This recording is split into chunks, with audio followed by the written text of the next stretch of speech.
Listen to what psychopolitics says about what's happening right now. Use the courts, use the judges, use the Constitution of the country, use its medical societies and its laws to further our ends.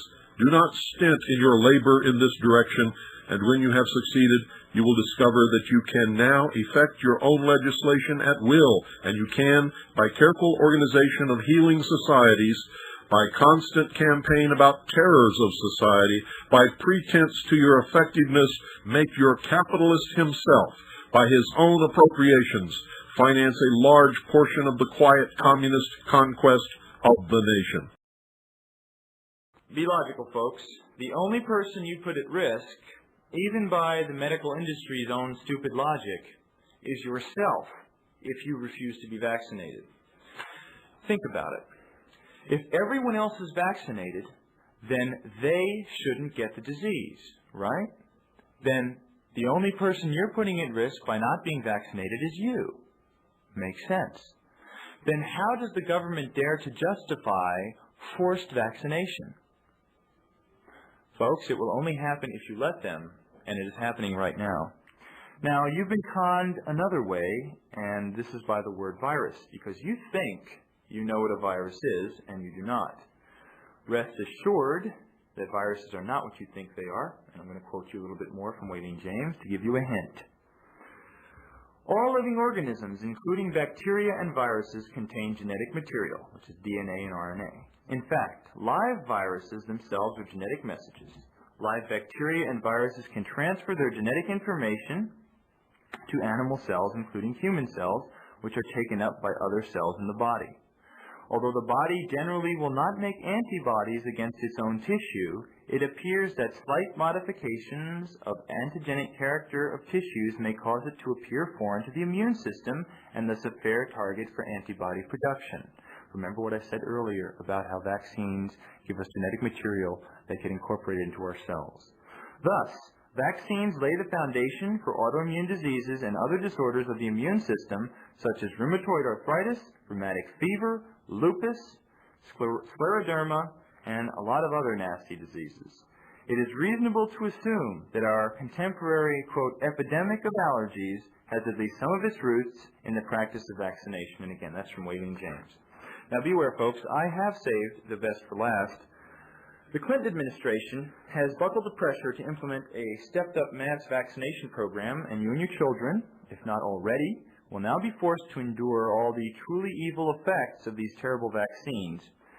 Every day I see stories of the various state laws forcing Americans to inject these poisons into their veins, and don't buckle to the pressure because you do not have to, because no one, absolutely no one, can force you to inject anything into your blood, and no one can force you or your children to be vaccinated.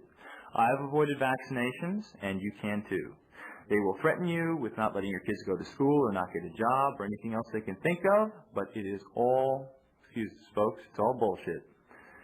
However, if enough people do not speak up now, we may all indeed be forced to take in these horrible poisons.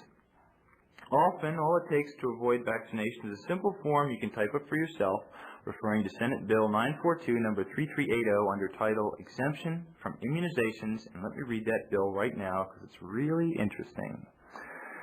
3380. Immunization of a person shall not be required for admission to a school or other institution if the guardian, parent, or adult who has assumed responsibility for his or her custody and care in the case of a minor or the person seeking admission themselves files with the governing authority a letter or affidavit stating that such vaccination is contrary to his or her belief. The other thing you can do is go to your doctor and ask for a vaccination guarantee. Basically, what you say in this little form is that you're guaranteeing me that this vaccination will protect me and not cause any nasty side effects, or you will give me $1 million. And if the doctor refuses to sign that, you can refuse to get the vaccination. Now, even better, there's a book written by a lawyer who's done a lot in this area and has a lot of first-hand experience in circumventing vaccination laws. It's called Dangers of Compulsory Immunizations, How to Avoid Them Legally, by Tom Finn. Your best bet is also to get a copy of a little booklet called Vaccinations Do Not Protect by Eleanor McBean. Get a pen, folks. You won't find these books in Barnes & Noble. You can call 203-929-1557. That's 203-929-1557, and ask for Joe Willard, because the only place I know you can get any of the books I talked about today is from an organization called Natural Hygiene in Connecticut. That's 203-929-1557, and ask for Joe Willard. She's a wonderful woman who's done more to help free Americans from medical slavery than anyone I know in this country. The books I mentioned are not free, of course. You still have to pay. It's America. But ask Joe for the McMean book and the Tom Finn book, or even just get the McMean book, because in the McMean book are the forms that I mentioned earlier to exempt you.